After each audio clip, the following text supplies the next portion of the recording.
Hey guys, welcome back again to another episode of the Bitcoin News Show. We're here live again on Monday night at 8 p.m. Pacific at Blab, though it's a little bit later than that. We had a nice pre-show. For those of you who did not tune in live, you weren't able to see that. So yet another reason to tune in live. We got some awesome guests here tonight. We got joining us for the first time. We got a couple of people joining us for the first time. First is Julian Smith from Melbourne, Australia. How you doing, Julian? Very well, thank you. Thanks for joining us. First time. Actually, no, this is your second time on the show. So you were briefly on the show last episode, just for the last few minutes. And so we liked you so much, we wanted to have you back. So thanks for the info. I appreciate thanks again for coming back. Then we got another newcomer on the show, but he needs no introduction. Ladies and gentlemen, we got Tone from the Bitcoin News Group. How you doing? Hey guys, hey everyone. I'm coming to you once again from my bunker in Pennsylvania. Awesome. Undisclosed location. It looks like an undisclosed location. Hey, Gabriel, how you doing? We got Gabriel back again. Always love to have you on the show. Gabriel, how you doing? Great. Coming at you from my non-hideaway, very, very visible, right on top of the Arco and Mother. Nice. I have to comment. I do love the hair, Gabriel. Sorry, I gotta say, but I know the comments are coming, so let's just get it out of the way. Thank you. Very cool. Although you're not wearing the donut shirt, so oh well. It was dirty. I actually was wearing it earlier today, but there's no zero. There's no zero. That's for zero. That's for. I guess we are going to be talking about Ethereum, so that deserves a donut. But that's a long-term donut. It's nothing like Steam. Cool. All right, so we got some topics tonight.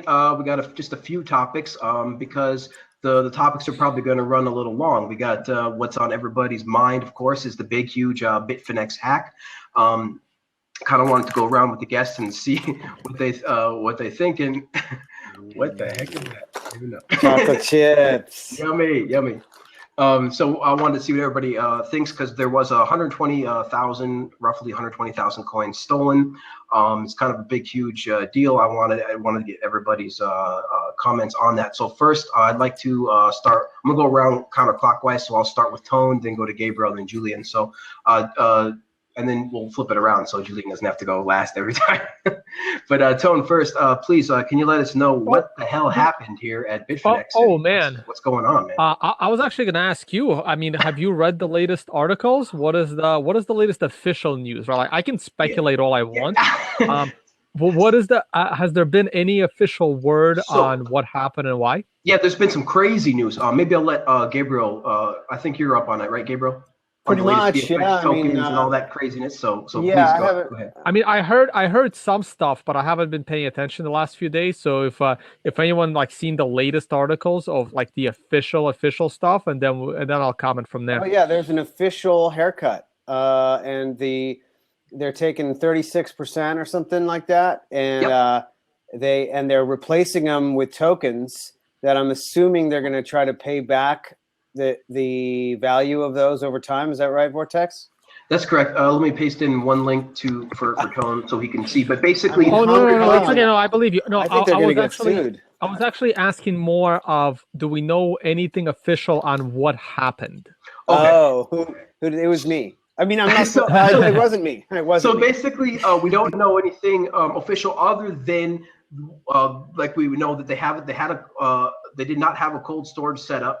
They did have a multi-sig, but it was a unique implementation of Bitgo with Bitfinex that no other company that's working with Bitgo has set up. Very unique. Yeah, that's what I heard too. That's pretty much what I heard. And all right, so I guess I can comment from here.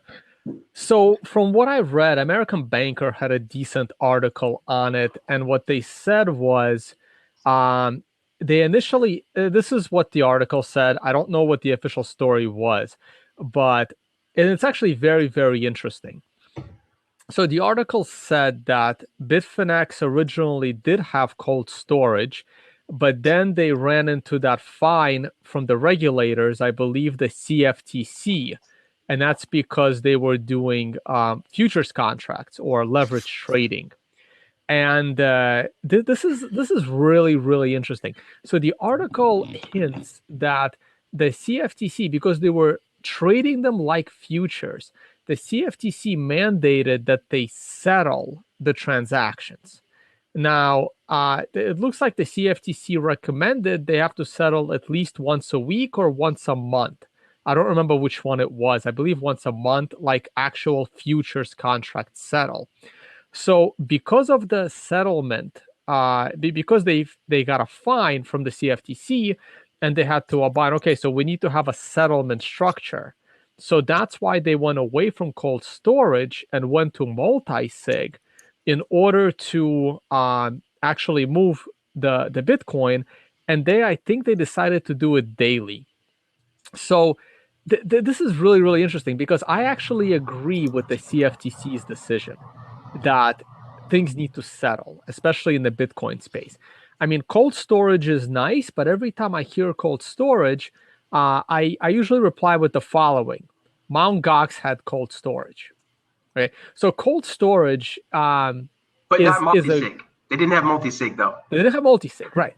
So just because you have cold storage, yes, cold storage is great to prevent external attackers, but cold storage is useless to prevent internal attackers. So the best case scenario is a multi-sig and cold storage together. But this is a major pain if you're going to have daily settlement. So the monthly settlement is probably the ideal way to go. Meanwhile, your coins should have been in cold storage with a multi-sig, a real multi-sig. And ideally, the trader himself has a key. A trader has a key, Bitgo has a key, and Bitfinex has a key. Yeah. And the way I would try, I'm not a developer, I don't know how hard this is, but in theory, what you want is you want monthly settlement, you want to trade an internal token, and then your Bitcoin is locked up in cold storage, and then at the end of the month, everything settles. And right after everything settles, you're allowed to withdraw. So you're not going to have instant withdrawals.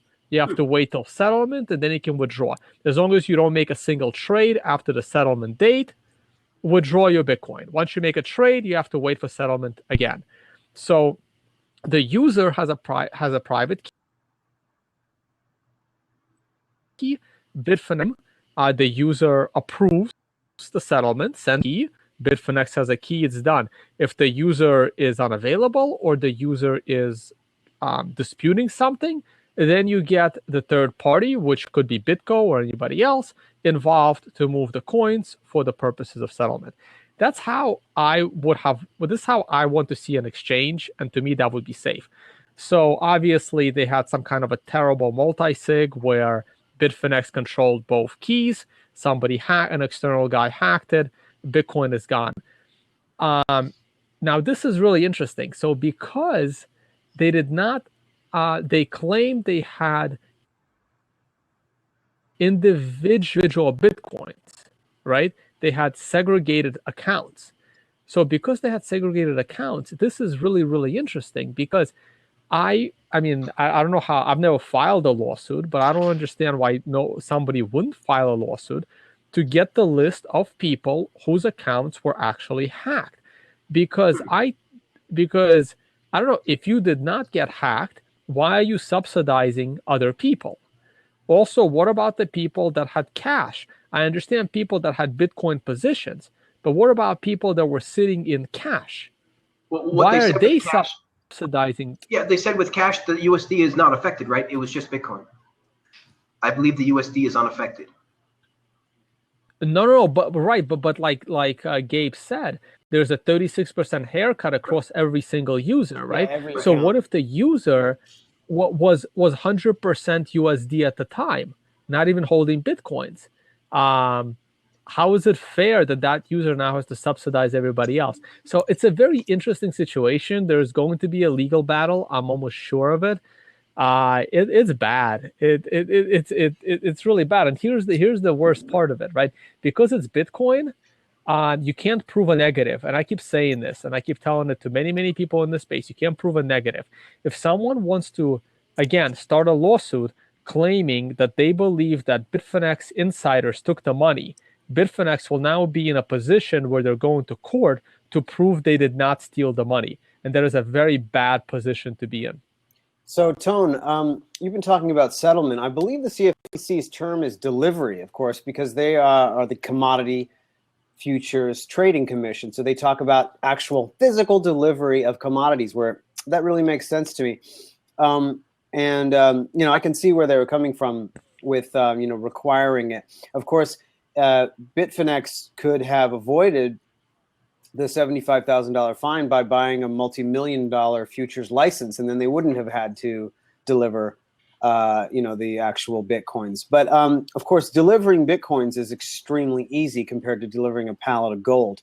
So can you talk a little bit about, since you're a finance insider, can you talk a little bit about the concerns that a CFTC regulator is going to have about a futures and margin trading establishment, the kind of fraud that they're trying to avoid? I'm assuming that because of these futures issues and trading on margin, there's borrowing involved in the platform, and as an exchange owner, you can do things fraudulently by playing on both sides of a loan deal in regards to leveraged trading and futures trading. Can you talk a little bit about why this delivery requirement is important to prevent fraud in your eyes? Right. Well, that's the thing, right? Delivery and settlement. You're right. When they say delivery, they mean physical delivery, but not every future has physical delivery. There are a lot of futures that are cash settled. For example, futures on stock indices like the S&P 500 or the NASDAQ. There is nothing there to deliver. Also, there are some commodity indices like futures on silver. There are like 3 or 4 different futures on silver.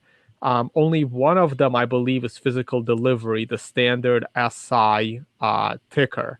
The rest are are cash settled.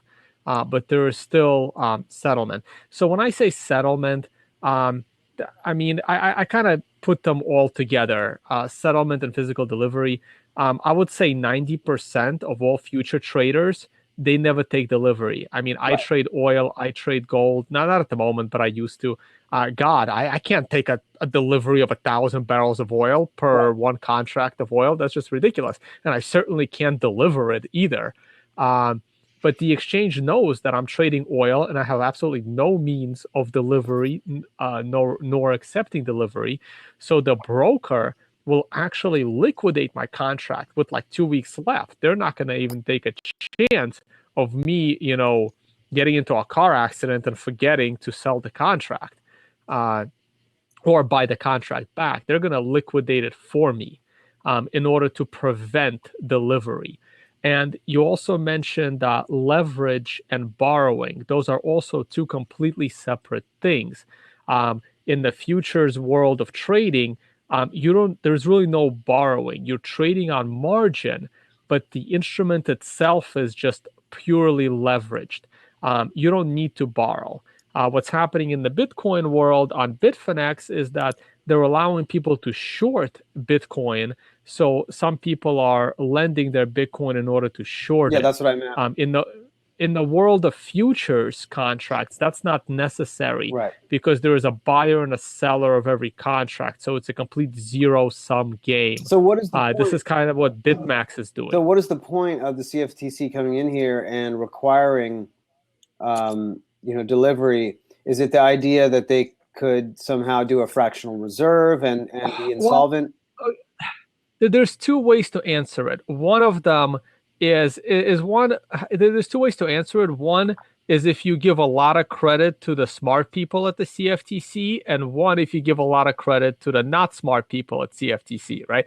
So if you're assuming that the CFTC are idiots and don't know what they're doing, their reason for settlement / delivery is to basically fit, a square peg into a round hole, right? Well, it's kind of like futures, and futures have settlement and delivery, so they have to have settlement and delivery just by default in order, to kind of compare it. So they're kind of like, well, they kind of just have to follow our rules. So that's giving zero credit to thinking at the CFTC. if the CFTC is actually thinking, then it's what I said earlier on. They understand that if you don't have cold storage, you are, prone to external hackers. And if you have cold storage, you are prone to internal hackers like Mt. Gox was. So if you give credit to CFTC for being smart, they wanted to prevent the hacking of Bitcoin. So they kind of mandated that people take delivery of their Bitcoin into their own accounts with their own private keys. Basically, the scenario that I described that Bitfinex definitely did not implement. Otherwise, I believe it would have been much safer. So I don't really know what the CFTC was thinking. You can go into one direction or another. We will never know. At this point, it's probably going to be just speculation, right? But it is definitely interesting that they apparently took the haircut from everybody, and that they're gonna have this token, and this token we know very little about, and it's. Yeah, but it doesn't matter what the token is, right? Because the token is not going to have its own external value being traded on Poloniex or something, right? So how do you know? Well, it could, Tone. That's what I'm saying. If they release this token into the wild, right? Who knows, man? But no, they can't. They can't release this token into the wild. At least not for US that would customers. be. Yeah. No, that would be ridiculous. Yeah. I mean, what I'm assuming this token is like just an IOU. That's exactly. That may even pay a little interest. But if they release this token into the wild and the token becomes its own traded coin, that's bad. Okay, that'd be a mess. That would be a mess on top of a mess. Okay, so that makes sense. It's actually a convertible token. That right. I mean, it's probably like. Yeah, it's like airline miles. I mean, I don't mind. I don't mind internal tokens pegged internally. That's what they should have done to begin with. Lock up the Bitcoin, trade the tokens, which is probably what they do anyway. It's sort of like fake Bitcoin being in traded. the circumstances, a company like Bitfinex could take leave to the SEC to get a special sort of clearance to actually make this token convertible into equity as a way of making right with their customer base. Because generally speaking, the SEC takes a dim view of tokens that represent equity without upfront disclosures. But now it's more of a loss recovery situation. Should that mean that they're granted more leniency or at least more flexibility against the statute? No, CFTC won't care if you're gonna do that. Now you have to go to the SEC. That's what he said. Right? It's a. Oh, okay. I thought you said CFTC. Yeah, you'd have to go to the SEC. The thing is, I recently read an article, and this is crazy. I mean, these agencies, they're. I mean, they have a purpose, but they don't. They really don't like to communicate with each other, and they really don't like to cooperate with each other. I can send you guys an article, and it's insane. Like some guy got nailed by the SEC. For doing something probably illegal or whatever. The SEC confiscated all of his money, all of his profits, fined him like $1 million. So the guy was basically broke. So everything he owned went to the SEC, and he still owed them some money. And then all of a sudden he gets a letter from the CFTC saying that he also violated their terms, and they're like, and here's a bill for like $2 million. And then he's like, yeah, but the SEC already took it all. And the CFTC says, we don't care. We want it too. Right. That's so crazy, I can send you the article. It's completely insane. So basically like one agency took all of it. And because that agency got to him first, the other agency said, well, too bad. You still owe it to us as well. Wow. And that's the craziness that's about to come down on the crypto world over the next few years. I mean, at least they're going to attempt to. They're going to definitely attempt to try to get some kind of skin in the game, right? Some kind of their fair share, right, of this crazy market. Honestly, it's damned if you do and damned if you don't. Well, what I find ironic is the exchange that right now seems to be like a well-oiled machine is BTCE, which is probably now the oldest exchange. Yep. Nobody knows who owns it. Completely no KYC, no regulation, and you know what? And they don't care. They're saved a shitload of money by not going to these agents. And you know what? And if shit hits the fan at BTCE, they'll just disappear. Yeah. Because nobody knows who they are anyway. Yeah, they're the ones actually. I know we're going to talk about Ethereum later, but they officially declared they were not giving you your ETC. For all we know, they sold everyone's ETC. Yeah, good point. I mean, Yep. and what are you going to do? Like, it's still being used, the exchange. People still love it. I still love it, and wish them well. I hope that they are in business forever. Yeah. So look, it's a Bitcoin. It's. I mean, I'm loving this. It's a whole new world. I mean, we don't know. We've never had to deal with internet security. I mean, prior to Bitcoin, the only places that had to deal with internet security is like the Pentagon, like the defense agencies, nuclear power plants, medical facilities. They had to deal with internet security. The regular people, most businesses never had to deal with it because you can't steal digital dollars unless you're like, unless you're Bangladesh. I mean, I have no idea how. I was going to say how that there's happened. been some big, huge, multi-million-dollar bank thefts just of recently exploiting their horrible security. Yeah, they needed it, but not quite on the scale. And I think it's just interesting that the CFTC. It's very telling. I mean, Bitcoin. Eric Voorhees just came out with an article today saying, Bitcoin isn't just money. It's only one of the many, many things that it is. And it makes sense that the Commodity Future Trading Commission would get involved because Bitcoin is the first digital commodity. There wasn't such a thing as that before. Suddenly, in 2009, it was invented. And now we have this thing that you can actually deliver to somebody that isn't even. It's going to take at least 10 years before regulators will wrap their head around it and come up with something. Right. The only thing I'm worried about is they put in some regulation now that nobody is willing to, take off the books to make smarter regulation later. Not that I even want regulation. Well, that's the thing, right? This is the double-edged sword that I keep fighting. I want these financial products. I want these like places like Bitfinex. I want them regulated heavily. But I don't want AML KYC. I want. But listen, let him finish.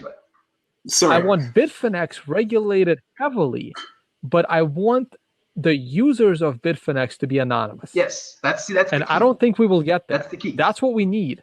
Yeah. That's what we need. I'm hoping Bitcoin takes us to a world where the institutions are regulated to make sure they don't steal or get hacked people's money. But the people that are using the institutions should not be regulated. I hate the regulation on the users. You're almost describing a DAO, because if the rules of the organization are in code, that's very strictly regulated, and then the users can participate anonymously. No. I think Tone is also saying that we want people in this involved, not just code. See, here's the thing: we need some regulation at the Bitfinex layer, which is the exchange layer, which is a layer that's holding millions of dollars of people's money, and the people running it. Yeah, and the people running it. See, I totally believe that the people running it, like Tone, the people running it, they need to be fully on AML KYC. I want to know what their freaking mother's name is. Okay, now everybody else though.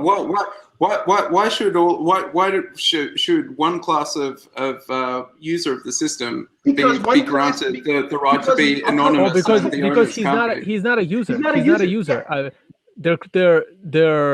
They run the system. They're not a user of the system. You can run a system. I mean, in a free market, what's to stop you setting up your own exchange to compete with them? Julian, I'll tell you.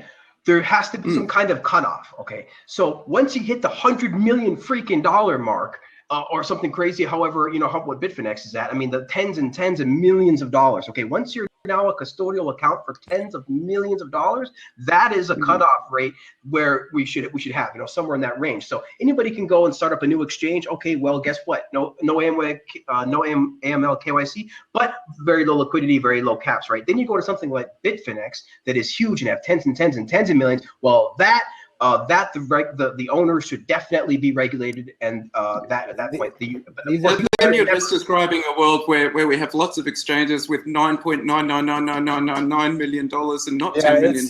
It's a slippery slope. Vortex. It's a slippery slope, but we got to do something. These are shark-infested waters that you're wading into Vortex. I don't think your eyes are completely open here.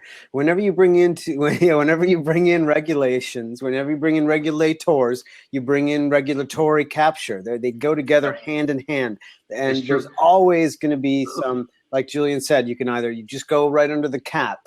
Then there's the idea of paying people off and saying, let's make it 11 million because my exchange has 10,700,000. Yeah.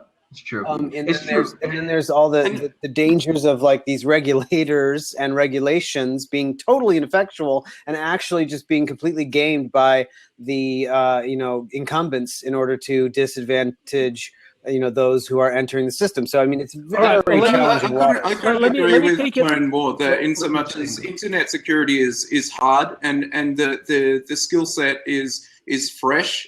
This is, as you said, something that's previously been a very limited skill set, and now it's sort of being distributed as Right. Did we lose him? Kind of lost you there. He's lagging a little bit.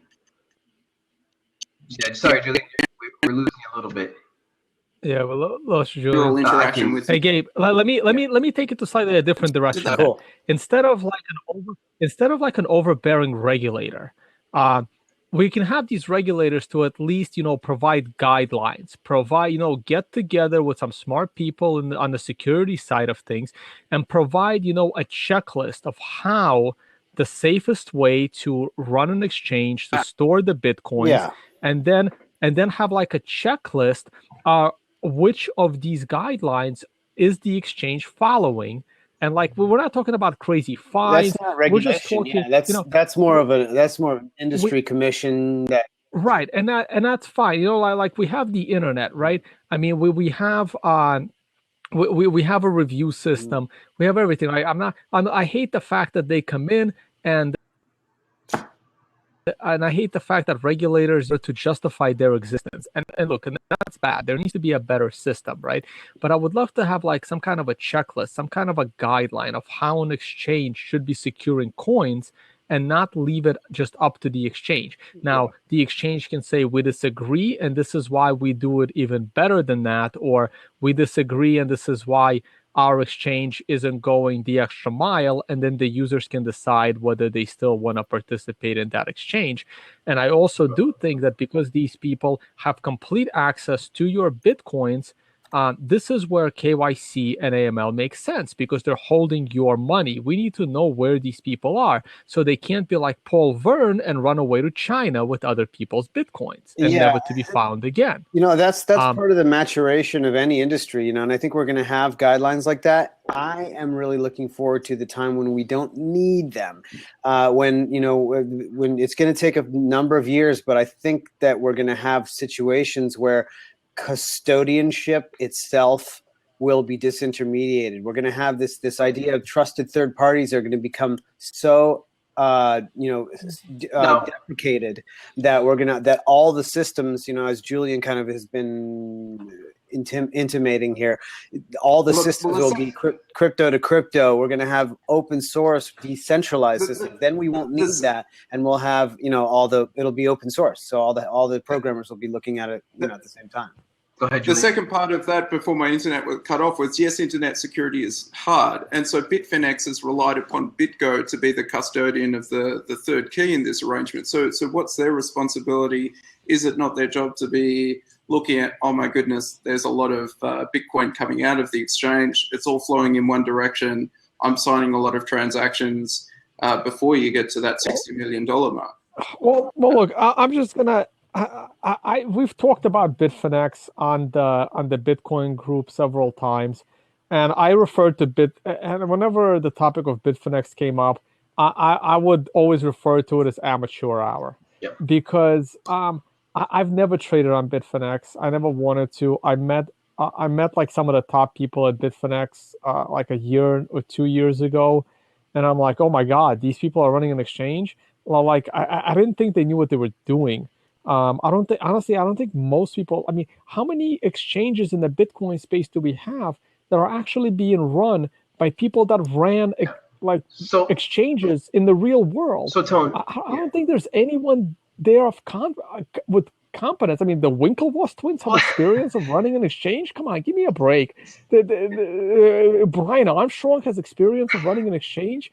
I don't know what he was doing at Airbnb, but I'm pretty sure he has zero experience at this. So nobody really does. The market cap's too small to attract those players yet. Well, see, here's the thing. Exactly. So here's the thing, Tone. Like, here's the thing. I don't think that we're going to get around this problem until like Gabriel and Julian are saying, until we have decentralized exchanges with liquidity. Now, here's the problem. The problem is trying to get liquidity into these decentralized exchanges. How do we do that, right? Because right now we have a couple decentralized exchanges, and it's pretty cool. But the last time I checked, when I tried to look to see if I could get some Bitcoin from it, there was only 1.2 coins available. So, if we could just get some liquidity into these decentralized exchanges, Tone, like maybe from your financial perspective, like how could we get these financial people to embrace decentralized exchanges more than the centralized exchanges like Bitfinex? How can we get traders over there? How can we get liquidity over there? I'm still trying to wrap my head around what a decentralized exchange is. Yeah, it's kind of crazy. Because when it comes to the end mile, the last mile, the actual USD dollar, right? How do you do that? And what the decentralized exchange, I forget the name of it, uses. Gabriel, I'm sure you remember the name. BitSquare.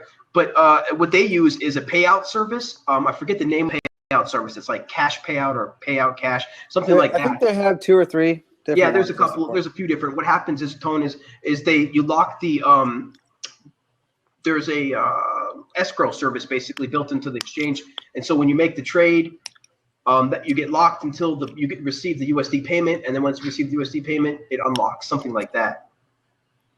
There's no custodianship. It's an automated contract with keys. Automated. Yep. So there's no like buddy pressing any buttons. It's just once you initiate the trade and it's confirmed on both sides, like it's all automated from there.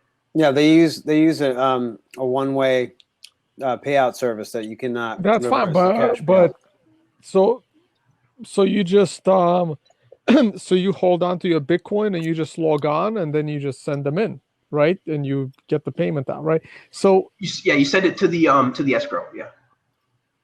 Multi-sig, right, but yeah. Multi-sig escrow. Who's holding the keys?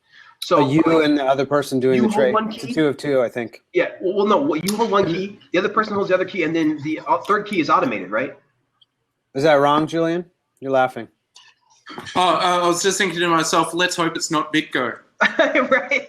Yeah. No, there's no third party. Well, so check it. So we'll move on to the next thing. But real quick, Tone, like when you get a chance, man, I would love to hear your opinion on BitSquare. Like all you have to do, is download it and just like open it and just like look at it, because everything you need to know is right there in 5 minutes. Like the exchange. And it's still BitSquare is still in beta. It's got very low liquidity. Right, but it's there though. All the main features are there, Tone. So like you can actually like figure out how this thing actually works.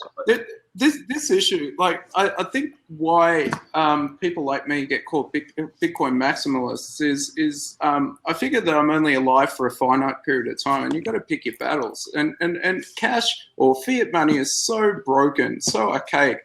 Like this whole thought about how do we engineer a solution to get that last mile to get this piece of green ink on paper. It's exhausting. It's going to go away in 10 years. All it results in. It's going to go away in 10 years. I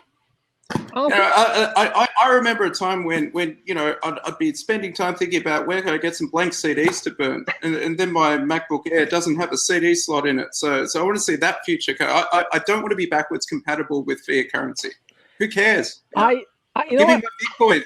I used to be so critical of fiat currency, and now that I'm in the Bitcoin world, I have a lot more respect for fiat currency than I did before Bitcoin. I swear to God, I have a lot more respect for fiat currency. That's understandable. My biggest problem with fiat currency right now is, again, the AML KYC problem.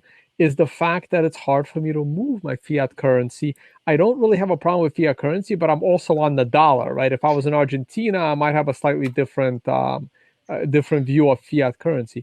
Or it's just a matter of timing, Tone. If you wait long enough, the US dollar, you'll start to feel like I know, but look, I mean, like some people were screaming this, 30, 40 years ago, and some of them have died already, still waiting for the dollar collapse, right? Well, that was before the gold standard was removed, I think. Well, right. 71. No, it was after, right? Oh, after. Like gold that was removed in 71, right? And then gold shot up from like $40-50 to 800, throughout going into 1980s, and people in like the late 70s were saying the dollar is coming to an end. It's over. It's going to go back to gold. It's clear and that it's 45 years ago, I think and the dollar is stronger than ever. Yeah, I think it's totally clear that people continue again, much like Bitcoin, to kind of underestimate the dollar. And what we're underestimating is not the dollar itself, but we're underestimating the people in control and how much control they actually have.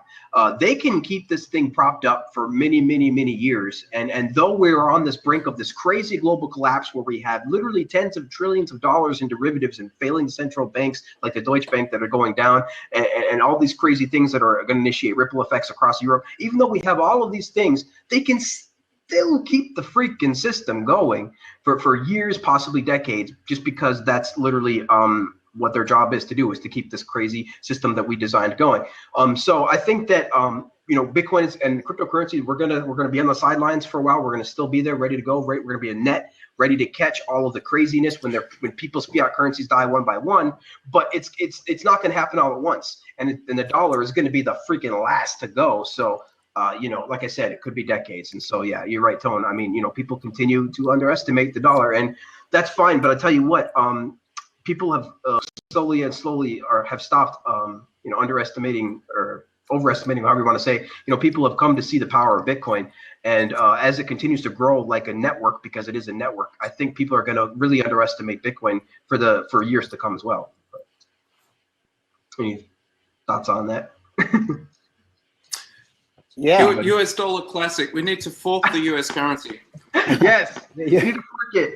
Yeah, back to the gold pre 71. Something Julian said. I just want to say that Vortex and I are planning to live at least 700 years, so we got some time to deal with this. Yeah. All I got to do is transfer my consciousness into another being. What that's less than 30 years away. I'm only 30, so I should be good. No, we don't even need to do that. Just, rejuve therapy. It's all good. Yeah, true. I mean, soon we'll be taking pills that extend our life by decades. Yeah. Well, small disclosure, I'm actually 230 now. The rejuvenation is working. Looking great. So then, so real quick, did you guys read anything about the Bitgo insurance policy that some of the news came up with Bitfinex, where the actual they had an insurance policy for something like this worth $250,000, but it lapsed in January and they didn't tell anybody about it.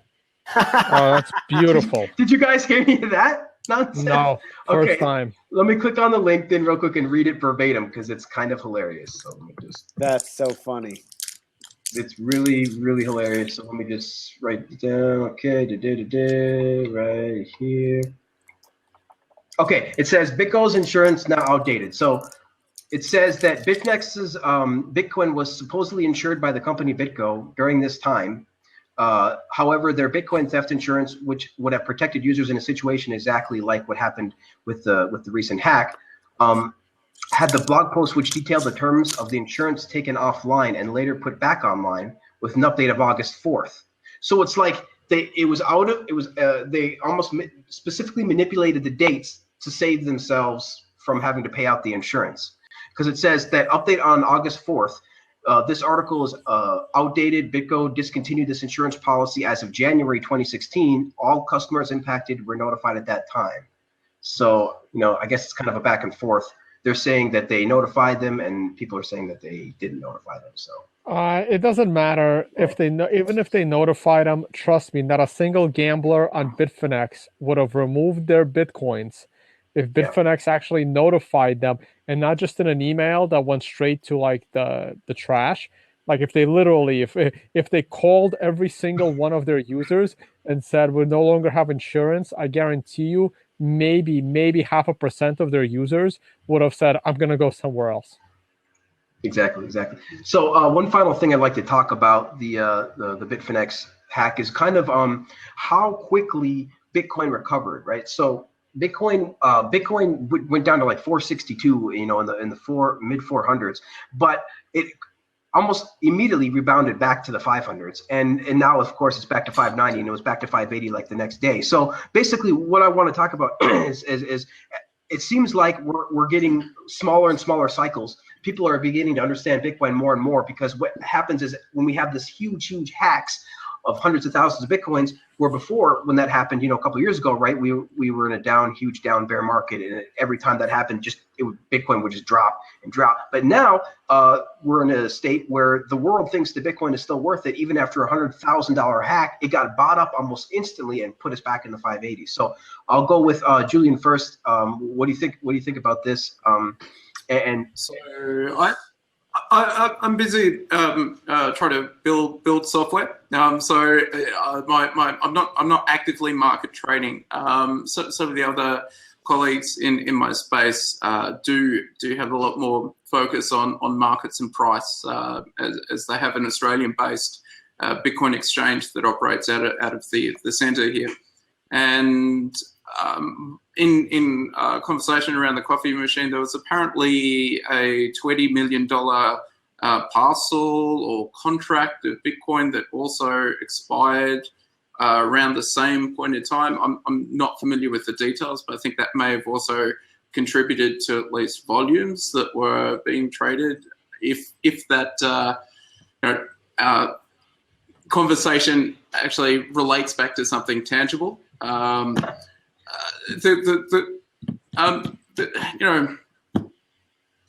What was the question again?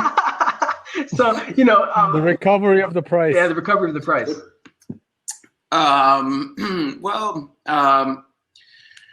Supply and demand, right? Yep. I know there's half as many Bitcoins being produced every 10 minutes as this time a few months ago. Yes, that's cool. Well, yeah, I just wanted to talk about, if you think this is a trend for the future, if this is going to happen more and more as we get, if there's another hack, if it's going to rebound even quicker. No, I mean, my view. Oh, go ahead. I'll just go real quick. Go ahead. Look, users of Bitcoin don't care, and they probably don't even know that Bitfinex was hacked. The users of Bitcoin, they couldn't care less. They saw, Bitcoin is cheaper, great, maybe I'll buy a little more. We're talking users of Bitcoin, those that use the ATMs, those that use the local Bitcoins. These are not your traders. These are the people that are using Bitcoin to actually move money and purchase products that they cannot purchase in any other way. And they really couldn't care less. They're the backbone of this economy, not the traders, and it will recover fast. I mean, once a few big traders will quickly sell, thinking that whoever hacked it will sell them on market orders. Honestly, people that execute these big hacks, they're not idiots. They're not gonna market sell that many coins to kind of drop down their value. Sure, they're not gonna do that. I mean, look, even the government didn't sell all the Bitcoins at once. They sold them in batches when they confiscated Silk Road. And there's another one coming up. Yeah. By the way, the greatest recovery was the Silk Road recovery. If you go back to October 1st, 2013, the day Silk Road got shut down and the government got massive amounts of Bitcoin, way more than, I believe, what just got hacked from Bitfinex. The price dropped from about $110 to $85. And then the next day it was back to $120. Wow. And this is 2013. And then it took off to $1,000 from there over the next 2 months. So this is what's to be expected. I mean, it's Bitcoin. It's useful. Cool. It's not going anywhere as long as the core developers are staying the course. Gabriel, you got anything to add on this? Quick recovery. Yes, I expected the price to recover quickly. I think that what traders do is they sell a bunch. They try to set up something in motion, and they can buy them back cheaper, and then they've made a bunch of money. But I saw that happen, and then we were watching the price, you and I said, we both said it's going up to the mid 800s, mid 500s from here. And so I set up a long on Whale Club, and I made over $1.27 on just that one trade. So Epic. So I'm putting my money where my mouth is. I'm profiting along with all the other day traders out there. So I'm basically one of the savvy ones who's making these wheeling and dealing. A 23% profit on my my trade there. So I'm just Awesome. I'm just one of the good traders. So I'm gonna get off before Tone listens to me talking about trading. Okay. Well, I tell you, to me, it just showed. It showed, at least this is what it spoke to me. It spoke to me that the actual ecosystem itself is getting smarter and smarter, more self-aware. So it's understanding more and more what Bitcoin is, and it's understanding more and more that it can't be hacked itself. Really, what continues to happen again and again is these centralized exchanges get hacked, right? And so, to me, it seems like the world is waking up to Bitcoin, and the people in Bitcoin more and more are waking up. And so the quick recovery just shows me, I mean, from 120,000 coin loss, an almost instant recovery, to me shows maturity. To me shows that the system, the ecosystem itself is like ready for the next level. We are ready now for the scaling that's going to come in next year and the end of this year for all the effects that's going to bring in. Like, we are ready for the next level. The ecosystem is ready, and just amazing stuff. I was just super impressed with how fast it recovered. And I guess you guys are all saying that, yeah, par for the course. But I tell you what, man, I was just, cheering the Bitcoin flag, just like this is proof that the ecosystem knows what it's doing. So really cool stuff. I mean, the price hasn't recovered there, Vortex. I mean, we're still down. What is it? 14%. This is nasty. That's a nasty shock. We're almost at 600 again. Great. Just buy more Bitcoin. Oh, I guess we're only still down 11%. But that's it was like 590 earlier today. It was like 597. So it almost hit 600 again. So that's why, yeah. I believe. Yeah, I'm sure. I wonder how long it'll take us to recover. I don't think it'll take. Oh, by the way, speaking of these crashes and recoveries, I'm actually, because I was at the last two scaling events, and I'm being. I was offered to buy a ticket to this one as well. But I'm actually going to submit a proposal because I want to speak, but I'm not a developer. So I actually want to speak. I'll see if they accept it. It'll be a little different. I want to talk about, the price fluctuations during, critical events in regards to scaling. Like, I would analyze, the Bitcoin XT, debacle, the Bitcoin Classic debacle, and what effects it had on the price, and how it affected, and when the scaling events happen, does it affect the price? Basically, how is the scaling debate going? And basically want to do some correlations. So I'm gonna write up a proposal and submit it, and I'll see if they want to hear that kind of a presentation on just economic perspective in regards to scaling. That sounds cool, man. I'd like to hear that. So that's awesome. That's awesome, Tone. I hope that they accept that so that you can present that and we get the YouTube video. That sounds cool. I mean, because a lot of people don't realize how this all ties together. I mean, and how much it ties together. It's a crazy huge ecosystem. Yeah, because the scaling Bitcoin events, that's like my only exception. Usually I don't. Most of the time when I speak at all these events across the world, I have to pay my own way to get there. Very, very, no one has money in the Bitcoin space. Very few venues pay your expenses to go there and speak. And my general rule is I'm not gonna, I'll only go to an event that's within driving distance if I'm not speaking. If I'm speaking, I'll usually pay my own way to get there. Scaling Bitcoin was the only conference that not only did I have to pay my own way to get there, I also had to buy a ticket, which I've never had to do in this space ever. I've always that's the only ticket I was willing to buy, and that's the only conference I was willing to pay to travel for and not speak. But I think that would be a good presentation. I'll submit a proposal, see what they say. Awesome. Very cool. And so very awesome. So does anybody have anything else then before we close out this topic on Bitfinex and the craziness of Bitfinex?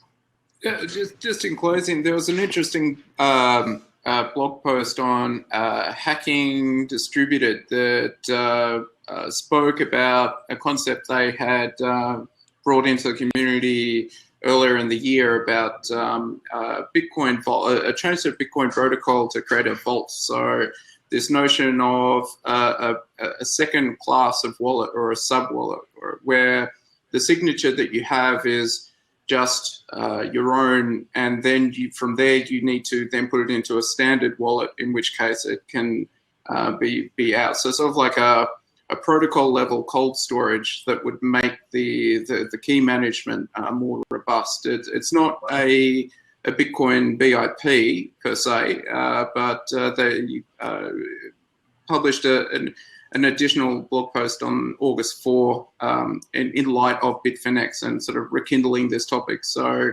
I spoke about, or I threw the question out to the Bitcoin Core Slack, and it's not dead on arrival. It's worth some further exploration.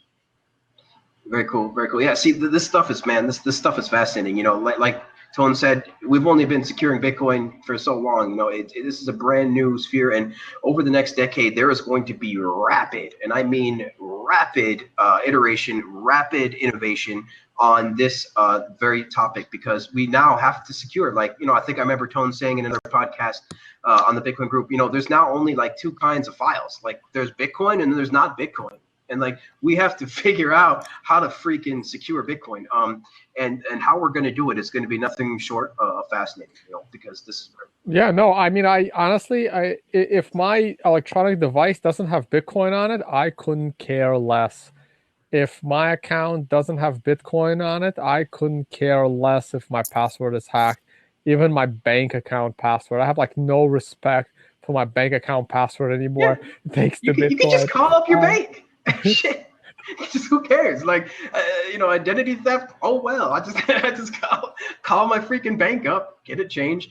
And you know, but yeah, it's definitely interesting times, and I guarantee you, because of the severity of the situation, we will be figuring this problem out very fast. It's going to happen in the next few years, and over the next few years, we're really going to nail it down. So yeah, I agree with that. And there's already been so many really cool things. All the hardware wallets are fantastic move forward. They're a little expensive, but then we just had the Open Dime come out, which are incredibly cheap. And that's a one-time use, ultra cheap little USB stick. It's like like almost like buying a gift card almost. You know, it's like this one-time spend. It's really well, but you can not spend it. You can prove the reserves on it and just hand it to somebody. So then you've got off-blockchain physical cash versions of Bitcoin that are incredibly cheap. What are they? They're $3 a piece, I think. So I mean, that price will obviously come down because the amount of storage you actually need on there is incredibly tiny too. So And Bitcoin is going to revolutionize security across all of the internet, which is great. Yeah, very good point. Just by being necessary. Yeah. Very good point. Yeah, I mean, because obviously we know the security of the internet is a freaking joke, because what happened is we have this amazing, crazily open, you know, world, global, permissionless innovation internet that we tried to strap this freaking KYC, AML, 60-year-old dinosaur freaking thing into it, and obviously the results are less than ideal. Would be nice. And it's also and I think Bitcoin will also force companies to give you real privacy. So this is what I think the government is. I think that the way Bitcoin makes the government most nervous is the fact that they're going to lose the AML KYC grip. I don't think it's the currency that bothers them so much. I think it's the AML KYC control that they might lose because of Bitcoin. They're going to have to make that choice. Disintermediation. Yeah, exactly. They're going to have to make that choice. They're going to have to choose. Do we want KYC, AML, or do we want to keep our currency, the dollar? Like, you know, they're going to have to make this freaking choice because if they try to do both, right? If they try to keep the dollar and the KYC, then they're going to be completely disintermediated and they'll be dead. But in order to hold on to the dollar longer, you know, it does make sense that that it would actually last longer if they could just get rid of the KYC, AML stuff. If they could just the dollar would do unbelievably great if they did right? that. Oh man, that'd be what a world. I tell you. Sorry, go ahead, Julian. Perhaps I mean I was watching one recording you did recently, last couple of weeks, Tony, and you're talking about when the incentives change, these institutions, the various tiers of banks that are symbiotic today will start being carnivorous against each other. Their own self-interest will mean that they'll move with the changing incentive structures.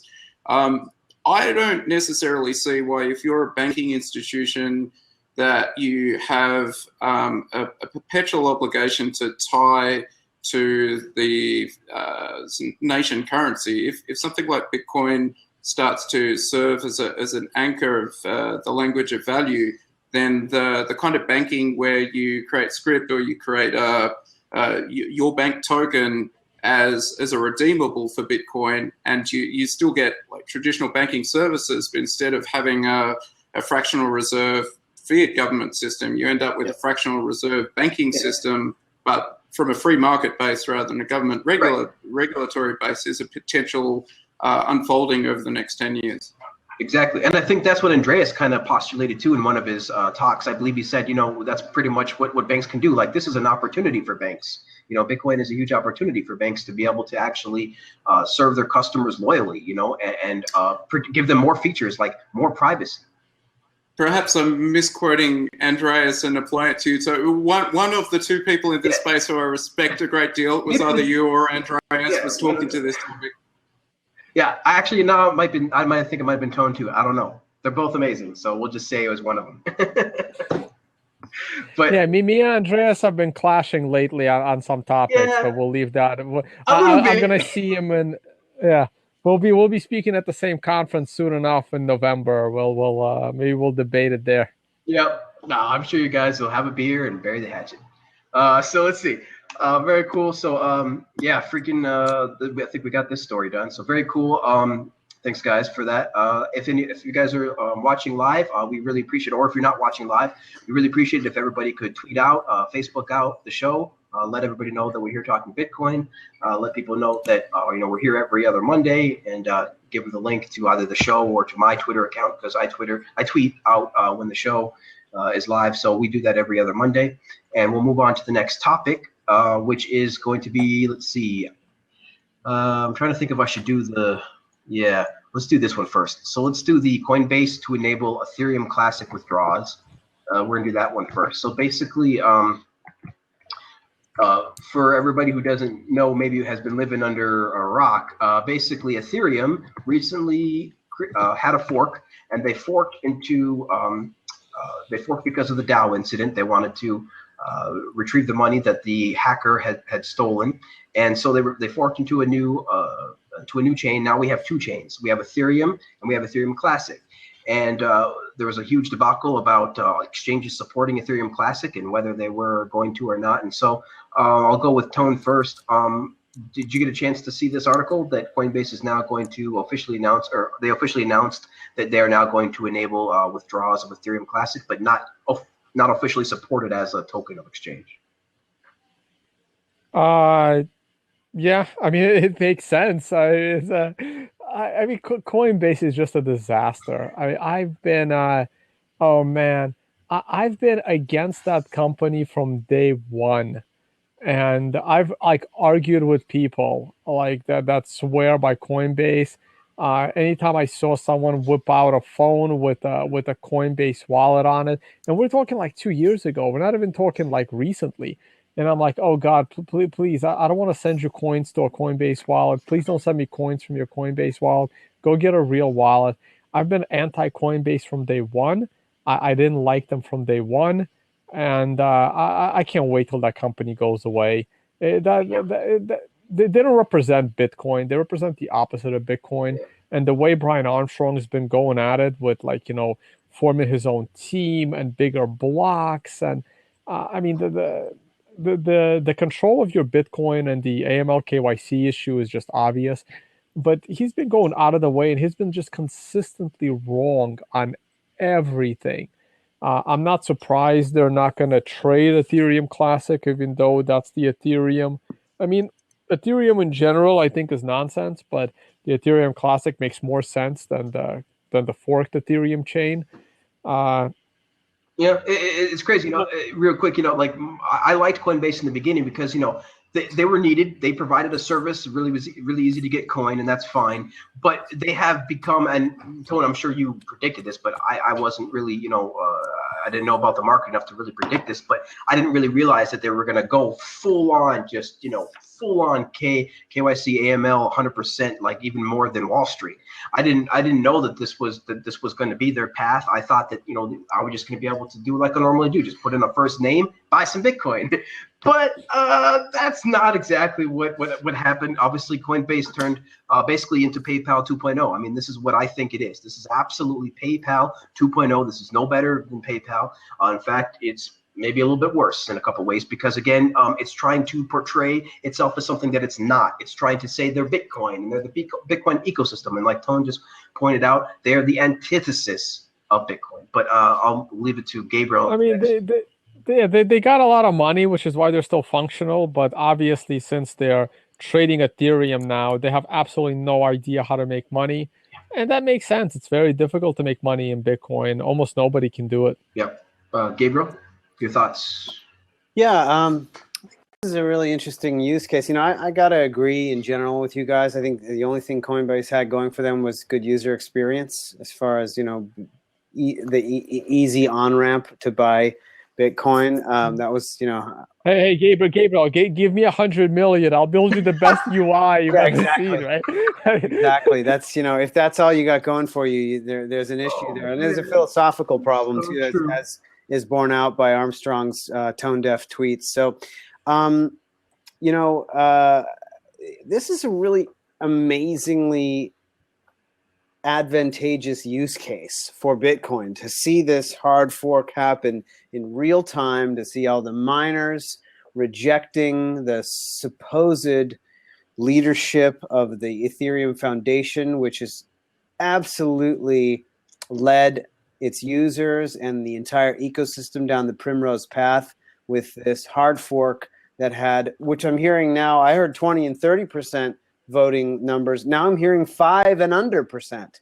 That was only less than 5% of Ethereum wallets actually voted on this fork at all. They really pushed it through so they could make their money back from the exploit that was the fault of their own due diligence, the lack thereof. And so basically, Armstrong, as one of these tone deaf retards, was, swallowing their message hook, line, and sinker, and believed their totally bullshit rhetoric about this chain's just going to die right away and you don't need to support it. And those who were screaming about reality were drowned out, and now it's all come home to roost. And Coinbase, lost whatever it was, 70 or 80 grand on, lost Ether Classic that was shunted out of their system because they just ignored it and pretended like the problem didn't exist, pretended like the risks of replay tax didn't exist, pretended like all that the original Ether chain would have no chance.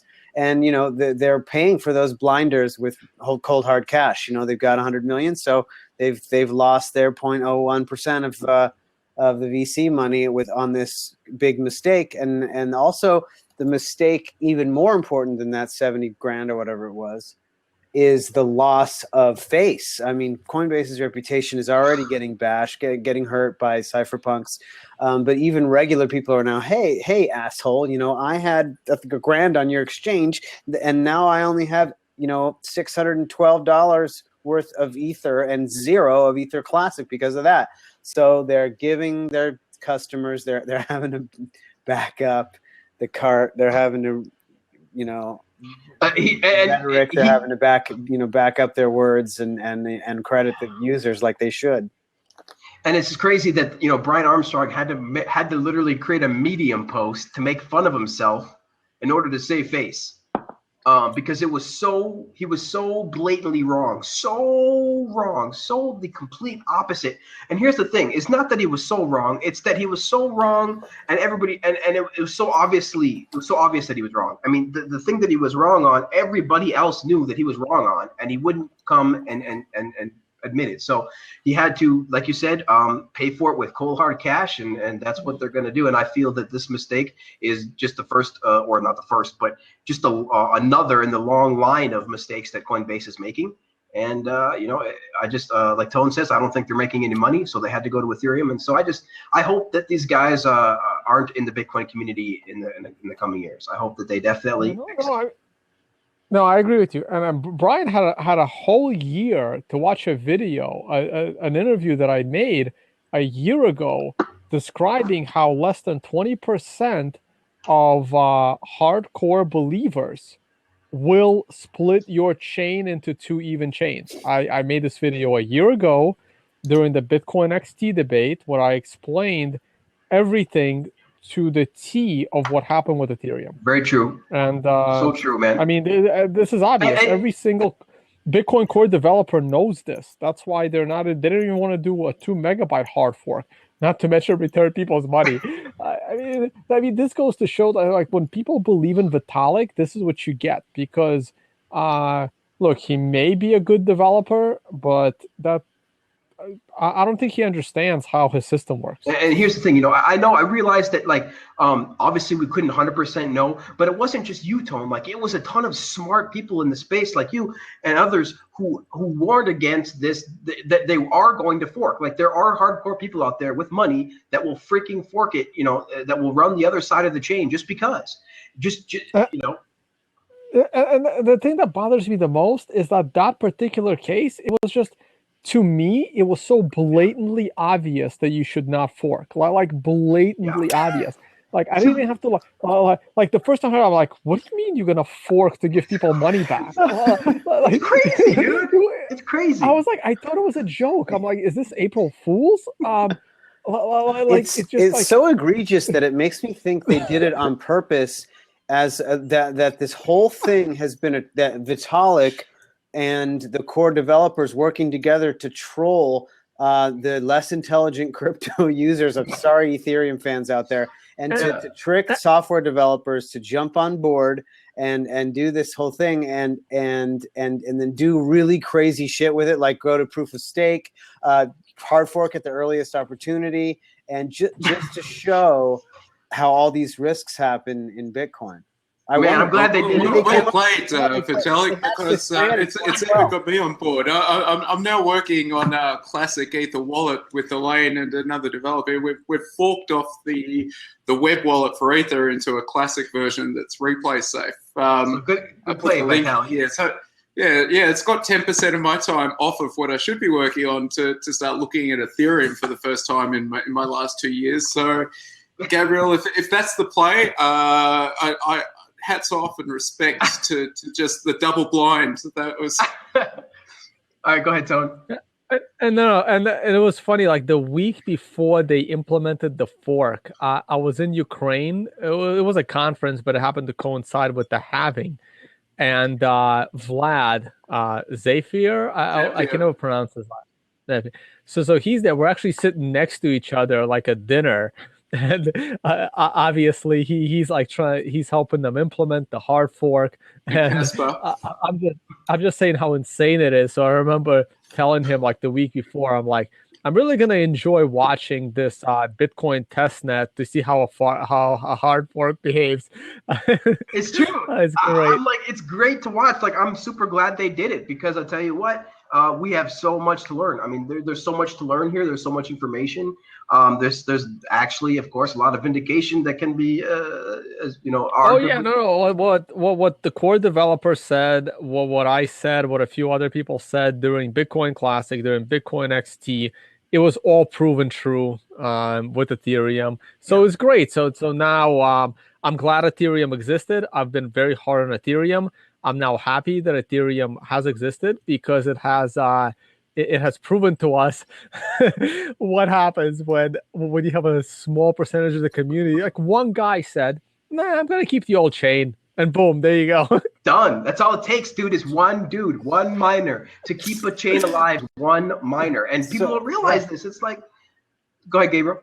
It's so interesting, and you mentioned that one guy, and just I'm just thinking about Chandler Guo, who's a controls a good amount of mining, power, a little chunk in China. He's actually a big, advocate of crypto, and especially Bitcoin. And he's such a troll. He came out and was like, "I'm going to attack this false chain of Classic, and then he says, I'm going to do it on Wednesday. And then there's this big backlash and like, oh, you're a jerk. And then he started talking to people, and I think everybody was like, what are you talking about? That's the original chain. And then he was like, wait a minute. And then instead he did the opposite. He put all his hash rate right into Classic. Oh my God, that's epic. Dude, it just keeps getting crazy, with all these threats of like they're going to hack Classic, they're not. And meanwhile, every single day, like from what I understand for the past week and a half or 2 weeks since the fork, Ethereum Classic has been doubling the 24-hour volume of Ethereum every single day. There's over 500 people in the Ethereum Classic Slack channel now. That's insane, dude. Like, it's not going away. And a lot of them are developers. A lot of them are people that were working on stealth projects in Europe, in the States, on Ethereum, working with these financial institutions because it's not Bitcoin. It's this global computing engine. And then suddenly, well, wait a minute, we can't have billions of dollars of contracts riding on something where the actual network might change. And they're really reevaluating whether this whole value prop to their customers is defensible. Yep, it's true. Because, at any time, the Vitalik can round up the community and get a fork. Well, man, I mean, this whole conversation next year, it's about to go to this, untested proof of stake, and then it might. Oh no, not next year. I'm hearing like in a few months. I think it's 9 months. I'm hearing. I think it's about 9 months planned. No. I heard a rumor. Ethereum because.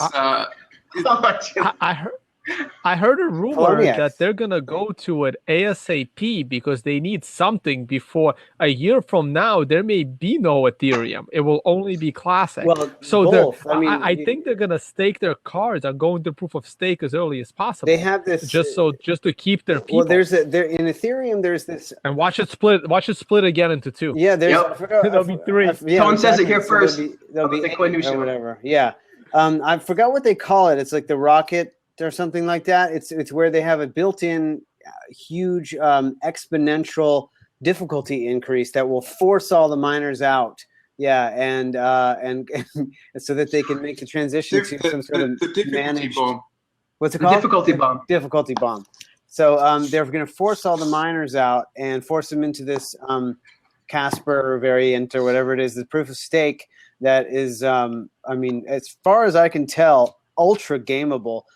They're trying to put in protections against all the known attack vectors, but of course, then there's the unknown attack vectors. So it'll be really fun. That'll be yet another brilliant test case for the proof function of Bitcoin.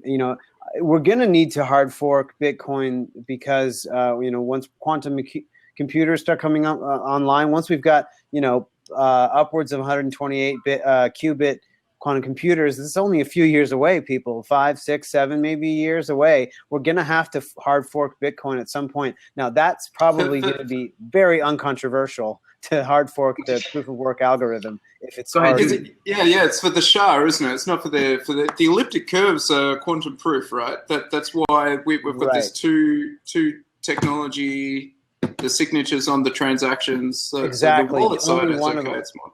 Yeah, only one of them is quantum vulnerable. So we will need to hard fork to do that. But that's, of course, totally uncontroversial. It would be a very smooth hard fork. Everyone would be upgrade now. Here's the thing. Now, everybody talks about, Bitcoin hard forking in the past. And but it was, again, a vulnerability that was immediately fixed. Like, it wasn't, we didn't need to have a debate. And so that's exactly what kind of hard fork is good for, is a good hard fork, where it fixes an immediate, and I mean immediate, vulnerabilities that could take down the whole network. Also, Vortex, it's the cui bono who benefits. The fork in Bitcoin benefit all users. Everyone. And then arguably the fork in Ethereum benefit a small group at the expense of the others. And now you've got two forks. So actually value trickled out of Ether into the other camp. And I think that and now everyone's paid. So socialized loss.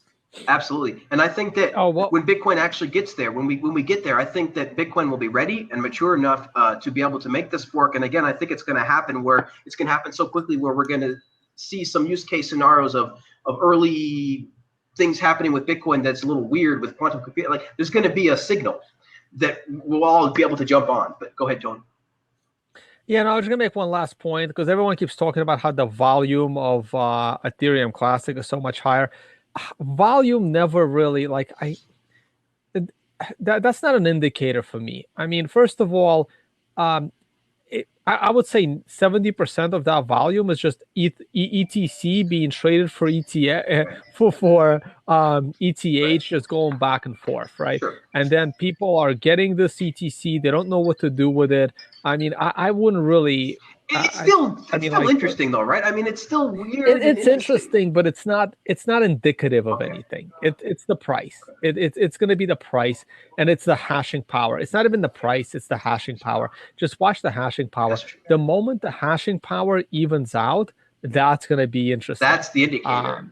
Yeah, it says the hashing power is the real indicator, not the price, not the volume. Just watch the hash power. It's true, because if you think about it, the hashing power is where the metal meets the road, where the rubber meets the road, because that's where the money, the fiat, where the crypto meets the fiat, right? Because and also if you really, I mean, I'm not doing this analysis because it's Ethereum, but what you really want to look at, acceleration of the increase of the hash power on Ethereum Classic versus the increase or the decrease of the hash power on Ethereum. Well, they've been pretty stable. It's been pretty stable for about 5 days now, something like that, 780. Stable as in steady increasing, or stable as in flat not increasing? They've both been I would say that the hash rate overall has increased a little bit, but they've both been pretty stable. Ethereum in the upper 3000s, and currently Classic is at 780. So that's actually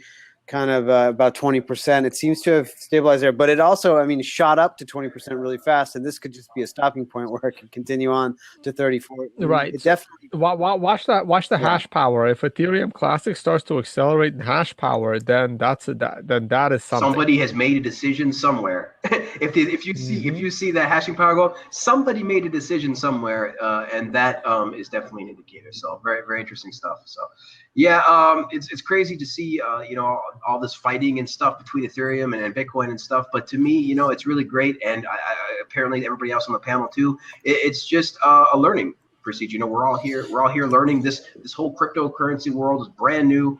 We can't let ourselves get too bogged down with the debate, the block size debate with the camps, Ethereum versus Bitcoin. I mean, it's ridiculous anyway, because as I say a million times, Bitcoin and Ethereum are two completely different use case scenarios. I don't know how any way else to describe it to you people, that Ethereum is not a currency. It is not a store of value. It is a global computer for processing smart contracts. Okay, that's what Ethereum is.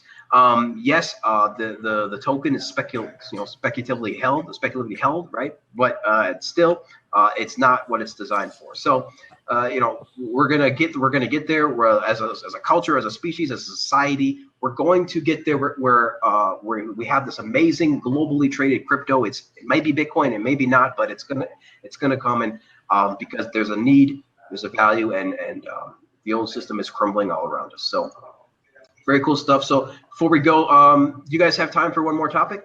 I just want to mention something that Avatar X reminded me of here in the chat, which is that not only is this difficulty bomb going to go off, and you would need to hard fork in order to undo that, but also even if you do hard fork and remove the difficulty bomb, because Ethereum has such an incredibly short block time, the Ethereum blockchain is growing at a much faster pace than Bitcoin. So it's actually going to be much bigger than Bitcoin already just a few months from now. It'll be upwards of 75 gigs like early next year. So I don't think that is actually, so if you move to proof of work, you're screwed. If you move to proof of stake, you're in the unknown. So we're going to see I think we're going to see at least 4 Ethereum next year, and I think we're going to see all of them go away, because Well, what we're going to see, a coin can never die, right? So what's going to mostly never die unless the blockchain is not there, right? So what's probably going to happen is all of these Ethereums is going to be in like their own little like Ethereum world where it's just worth like something like Litecoin is. Nobody's going to care about it, and it's just going to be these little experimental projects that will continue making experimental things, and maybe something will shoot up out of it, that will surprise everybody. But from what it's looking like, they've completely backed themselves into a corner with by first doing the fork at all, and then by having this difficulty bomb, just all of this forcing, like you must do this the way we like it. And it's just I hate it. I hate all that stuff. I so like Bitcoin where it's just this open protocol. Like do whatever you want with it. But very interesting stuff, and we'll see how it goes. But Tone, go ahead. What would have been interesting, because it just hit me. I wonder what would have happened if they would have forked, but instead of returning the money, just burned it. Right, that was an option I read on. I think that came across my Twitter sphere. I wonder if Ethereum Classic would have been, because look, I think the majority of the people agreed that it's bad that one person stole it, even though I was kind of on the side of the hacker. But I'm also biased because I hate Ethereum, right? So and I hated the DAO, and it was nice to be proven right. Disclosure. So I was definitely biased, right? But in theory, right, you're not going to catch the hacker. It was the returning of the money, right? So if they would have forked and burned it, like basically locked it so that nobody can spend it, admit it was dumb. Admit it was stupid. And people learned their lesson. What happens when you give up your private keys for a dumb idea? But because we don't want, the hacker spending it, let's burn it. I wonder if it would have split. That's interesting. We'll never know, but it would have been interesting. That scenario is very interesting, and I think that we're definitely going to see a scenario like that play out at some point, because this is obviously the beginning days, early days still. But that would have been very interesting, and I think that Ethereum Classic would have had way smaller legs if they would have burned it. Because if they would have burned it, they would have at least been keeping some of the principles intact. Yeah, except for censorship. Except for censorship, except for the non-stoppable, because the contracts. That's true. It's an Apple problem. I mean, even Anthony DeLauria says the same thing. But still, well, see, as much as I hate censorship as much as the next guy. I hate censorship as much as the next guy, right? But in this case, don't mute this guy's mic. But in this case, I think everyone agrees that, I mean, it was a hack. He stole it. Everyone agrees he stole it, right? It's not like I don't. Not everyone. I'm an exploit. I totally agree, Julian. I think it's an exploit. But I think Tone. Everybody here agrees it's an exploit instead of a hack. Yeah, fine. It's an exploit, right? Everyone agrees it's an exploit, right? It's not like you're censoring a transaction where both parties, or where all parties that were involved in the transaction had a voluntary contract. So you're not censoring a voluntary contract from all sides. You're censoring a party that wasn't invited to the contract, right? So yes, it's kind of censorship. But the exploiter must have had their own Ethereum wallet, surely. Was it not participation by anyone that bought DAO token? We don't know. But again, right? It was okay. I know it's debatable. And like I said, I'm against censorship as much as the next guy. But I'm against censorship of the people. It was a stupid contract. Look, it was a stupid contract. Yeah, granted, absolutely. It was a stupid contract, right? But let's suppose the DAO was a contract between just two people. It was originally a contract between two people, but it had an exploit where a person that wasn't invited into the contract was able to exploit it and take the escrow value. So now everyone is in agreement. Yes, there was an exploit, but it was exploited by a person not in the contract. And therefore, doing something like this, is it really censorship?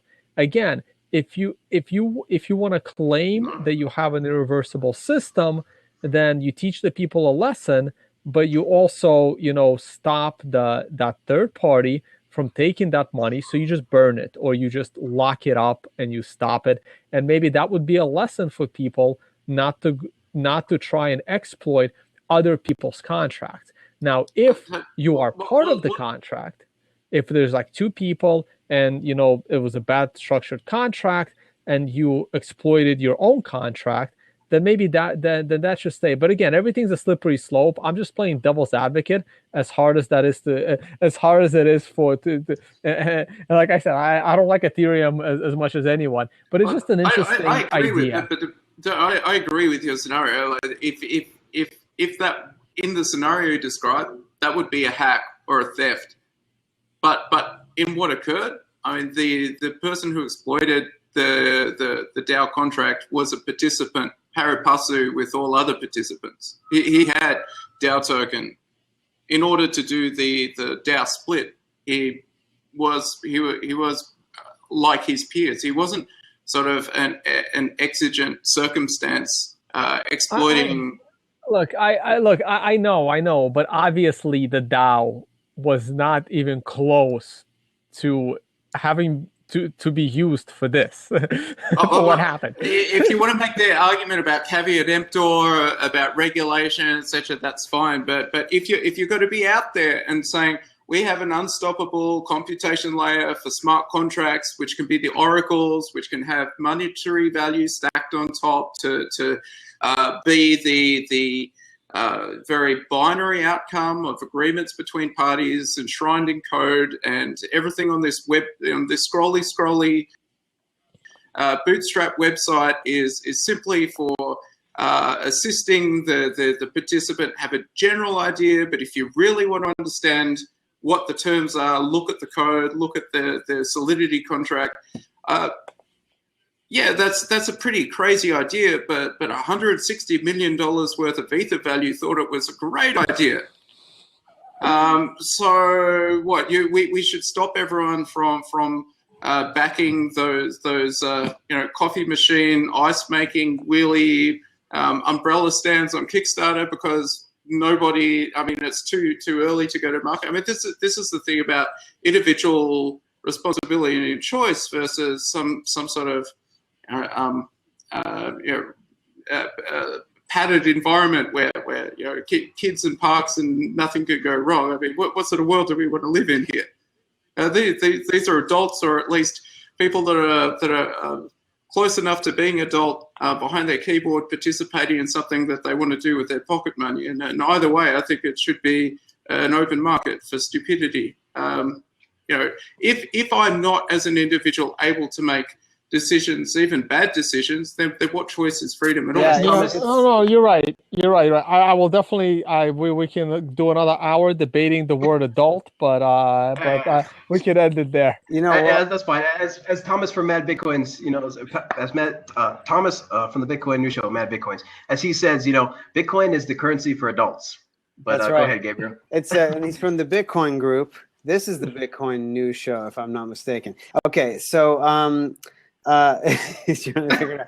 So, something that what you were talking about there, Julian, ties into this article that Vinay Gupta came out with. He's currently at Consensus, which I'd love to talk about, Tone about his problems with that group. I don't know that much about them, but he did actually work directly for the Ethereum Foundation before as their community outreach guy.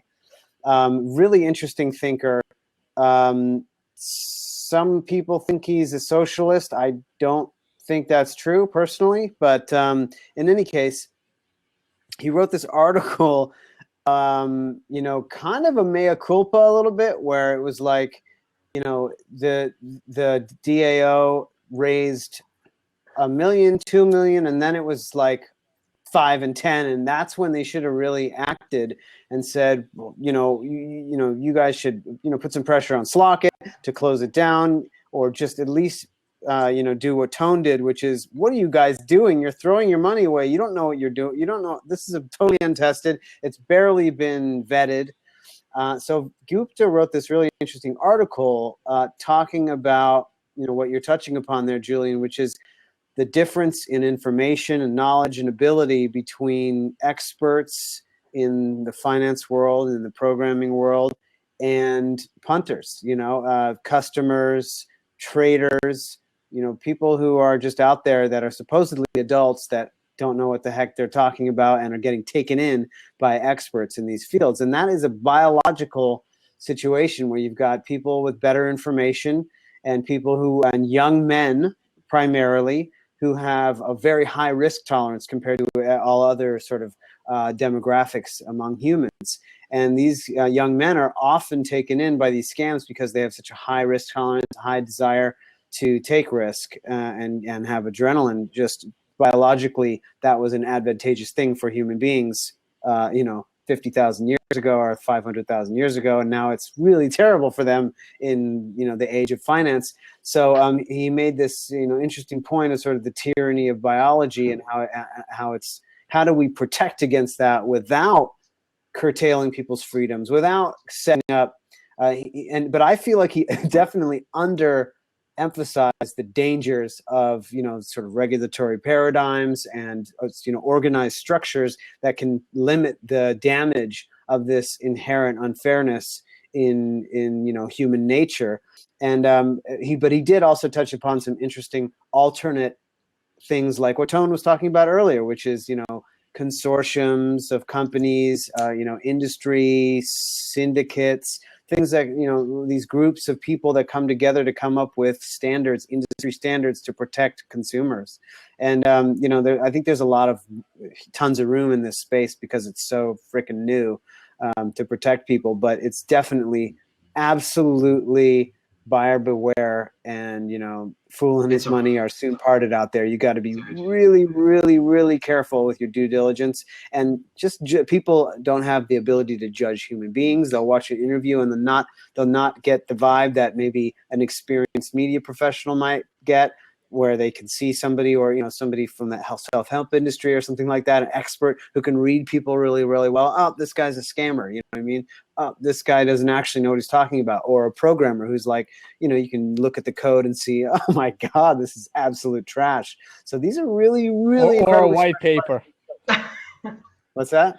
Or a white paper. Yeah, you look at the white paper and it's like ding, ding, ding, red flag, red flag, red flag. Even I can tell, and I'm not a systems engineer by any means, but I can read that white paper and go, these guys have their heads up their asses. They're trying to delude. What's even scarier is when a coin doesn't have a white paper. They just have a Kickstarter page. So that what I'm specifically referring to is the cryptocurrency Rimbits, RIMBIT, I think SRIMBI. It's hilarious. I had a quick little debate over Twitter with a guy trying to defend it, and he didn't actually know what a white paper was. So that was a little bit scary. And then the second part was scary is that I went to look at the website, searched high and low, and sure enough could not find a white paper for this Rimbit currency. So and yet they're what they've got worth hundreds of thousands of dollars or millions of dollars of traders with gambling.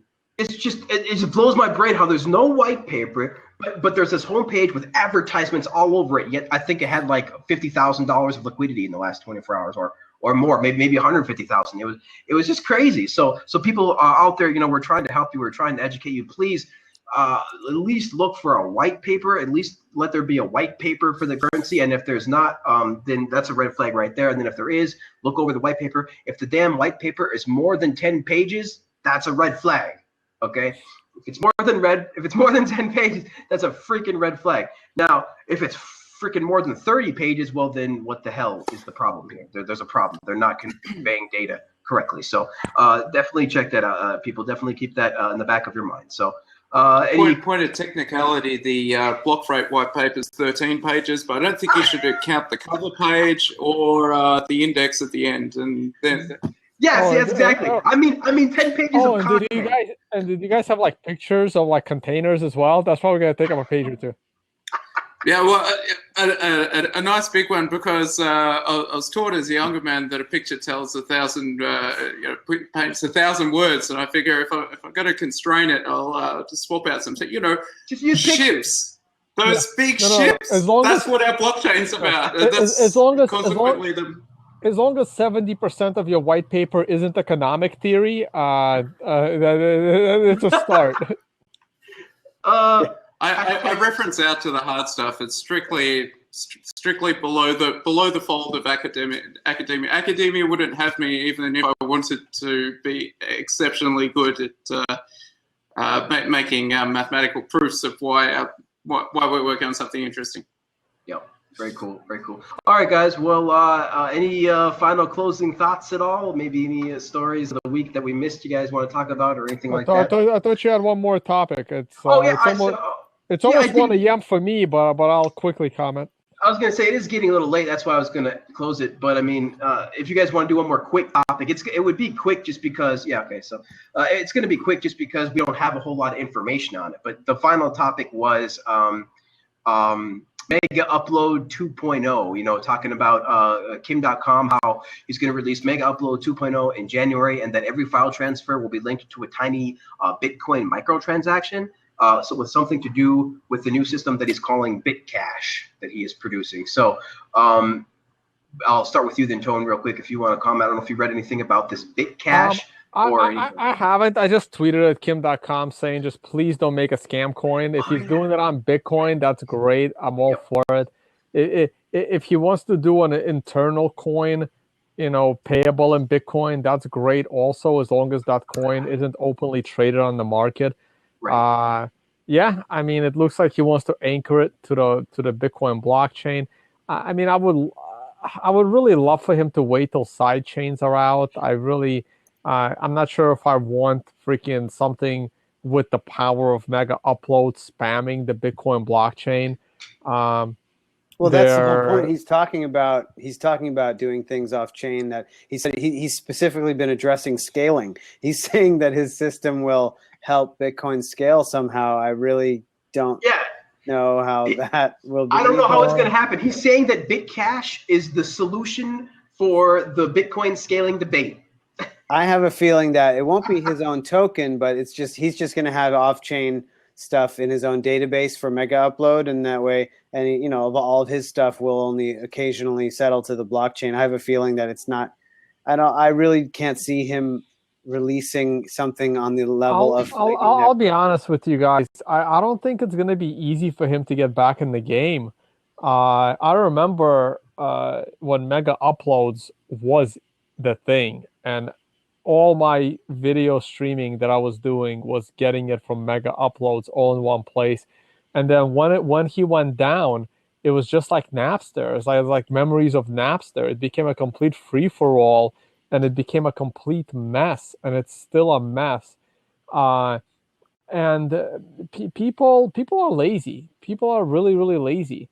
And him getting back in the game, if he's gonna, take everything back onto his own platform, it's not going to be easy. I think it's going to be very, very difficult, especially if all these people now need to learn Bitcoin on top of it to do it. There is a learning curve. I'll see. I wish him luck. I hope he pulls it off. But I think I'm not as excited about it as everybody else is. We don't know what it is. Yeah. And B, like I just said, it's going to be difficult, even for him.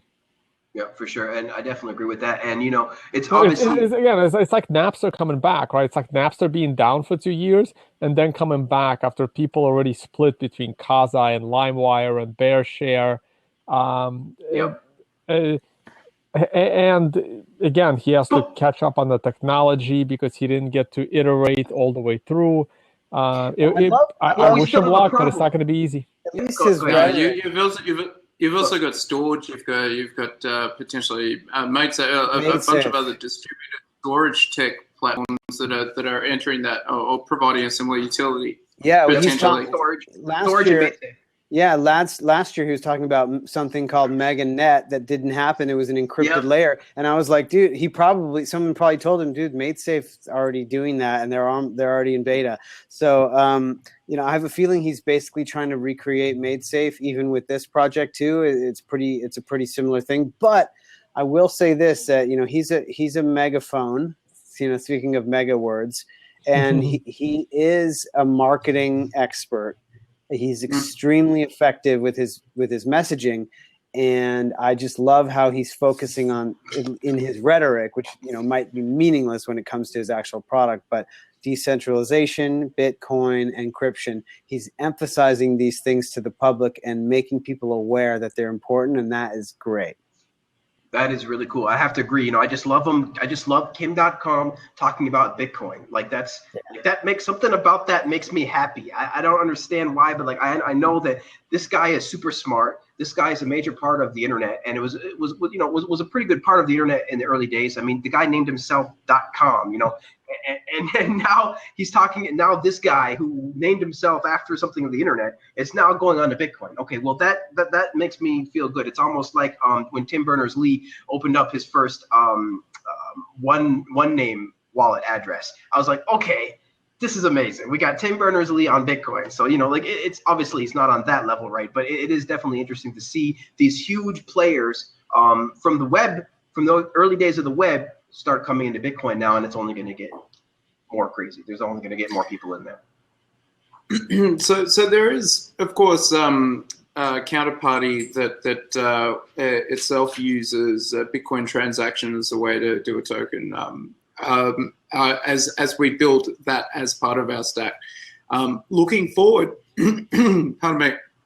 Looking forward, if we get to a level of network usage in our own context where we have a lot of demand for transactions, the scaling of Bitcoin is actually a bottleneck for transactions. So any business model, including Mega, that says we're going to use an entry into blockchain, there needs to be into the Bitcoin blockchain specifically, there needs to be a Bitcoin transaction in the market there to use. Now, 1 megabyte blocks without Lightning Network, without any other form of increasing the transactions, you're capped out at 250,000 transactions per day. So the detailed implementation, depending on how it's approached, may face similar scaling issues.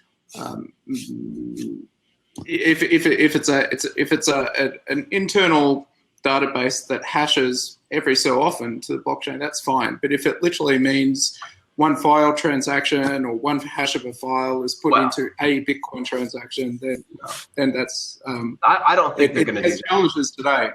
Yeah, I don't think they're going to do that. See, what really, aside from what I said before about how, this really excites me, Mega Kim.com coming into Bitcoin. The thing that I don't like, of course, is that he didn't come through it all on MegaNet, right? Like that just like Gabriel mentioned, that went to nowhere, right? Now he's on to Bitcash, and we'll see what he's on to next year. But I'll tell you what, I just hope that more and more people like him are going to be getting into the space and getting into the innovation part of the space, not the marketing part. I consider Ethereum more a marketing part of the space than an innovative part of the space personally. But it's definitely interesting. I hope that more people get into the innovative part of the crypto space. So very cool stuff. Yeah. Any final thoughts, guys, on Kim.com and the Mega upload announcement? If he goes down path 2 of trying to get transactions, we are like, as a counterparty token, we want to see that happen. So in the last 12 months, you've seen that Bitcoin's time lock check verify is now into core. Peter Todd announced a couple of days ago in a blog post, just doing a wrap up of where core progression is at, is that the version 13 of Bitcoin Core is on testnet with a release of 13.1 scheduled. That'll include the implementation of SegWit to separate out to create some scale around blocks. And importantly, embedded in about 3 words is, and it fixes the transaction malleability issue. Now, we haven't had a Bitfinex claim that they have a transaction malleability issue underlying what's happened there. But if you are looking to create a relationship between the Ethereum chain and a contract, or Mega upload and a contract, or counterparty and a Bitcoin transaction, the transaction ID needs to be malleable, ideally. This seemingly insignificant thing matters if you're trying to say, when this happens on the Bitcoin blockchain, it's an oracle for some other thing to occur. So 13.1 is probably, for me personally, one of the most interesting and timely releases of the year. It's like a Bitcoin halving party. It only matters to people that are truly looking at how this stuff works and when it works. So yeah, I'm doubling down on 13.1. I will be updating to Core quickly when it comes out. Very cool. Very cool. I tell you, Core just continues to impress, man. I mean, just update after update, decisive decision after decisive decision, looking at their notes. I mean, it's just everything is just so logical. Everything that they point out is very, what I get from it, the recent updates, the tone that I get is actually just like caution, just overwhelming caution that these guys put into their code, into their updates and everything. So I don't want to get on a whole thing of rant about Bitcoin Core, but yeah, it just continues to impress. So I know it's late, guys, so I think I'm going to wrap up the show. Thank you so much, guys, for joining. I really had a great time. I love talking Bitcoin. Thanks so much for being here tonight, and I guess today in Julian's case. So wrapping up, Julian, tell the world, where can we find you? Well, you can find me at bitcoincenter.co. That's Melbourne Bitcoin Technology Centre. Anytime people from around the world are in Australia, Melbourne, please come down, have a game of pool on our orange pool table, talk about Bitcoin. You can also find out what we're doing in our business at blockfreight.com. Awesome. Yeah, and Julian took us for a quick tour the other day through his actual business center there, and they have a lot of cool Bitcoin equipment up there, old miners, and it's a really great feel, really great vibe of Bitcoin. So I might have to take a trip down there, Julian, one day. So very cool stuff. Gabriel, tell us, man, where can we find you? Twitter for now is a good place, but it's at Gabriel Devine. But I am going to be, as I mentioned on the crypto show earlier, or was it last week? Yeah, that I'm going to be starting a new show. It will be called Future Rant. I'll be posting the intro on YouTube on the World Crypto Network very soon, as soon as it's all edited up. But I'm just gathering my guests for my interview show now. So keep an eye out on World Crypto Network on YouTube. And of course, the Bitcoin group with Tone. For sure, awesome, and of course, I'll gladly accept as being a guest. I totally would like to be interviewed. But anyway, very cool, Gabriel. Everybody needs to check it out. Gabriel's blog is awesome, Future Rant, and so I'm sure that the podcast is going to be awesome as well. Tone, where can we find you on the interwebs? Oh man, lately I just on Twitter, Tone_LLT. I really should have made it Tone Vase. That was silly of me. LLT is my blog, Liberty Life Trail. I've been so behind on posting there. I gotta go through like the last 3 months of all my content all over the web and just put it on my blog and then start writing original content on there. Yeah, so Liberty Life Trail blog, Twitter, ToneLT, and here on the World Crypto Network. That's been my stable place of video blogging over the last year or so.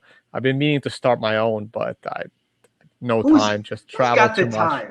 Who's got the time? Travel too much. You can, I don't know, look up a conference in the area. There's like a 20% chance I'm going to be a speaker. I think I spoke at like 20 last year, and I'm on pace to break that this year.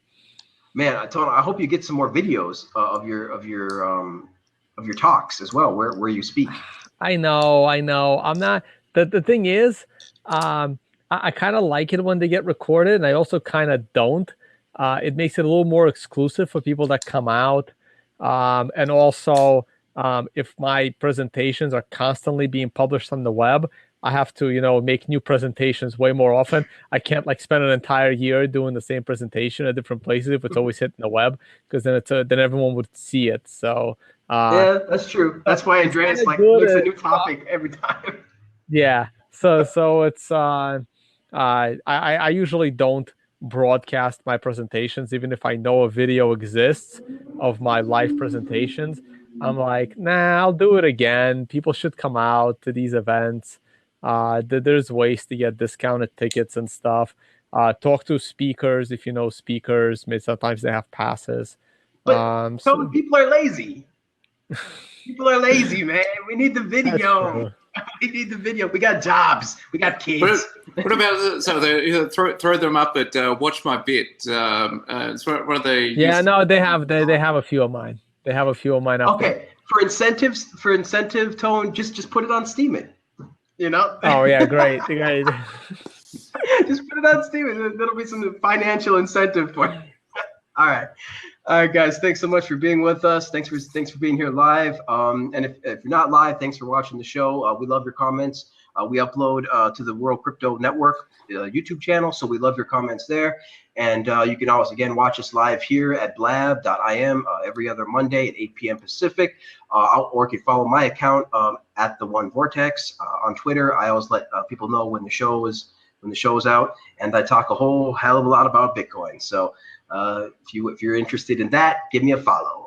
Thanks again, guys, for joining. We love you guys. Until next time, keep talking Bitcoin. Talk to you later. Bye. Later, guys.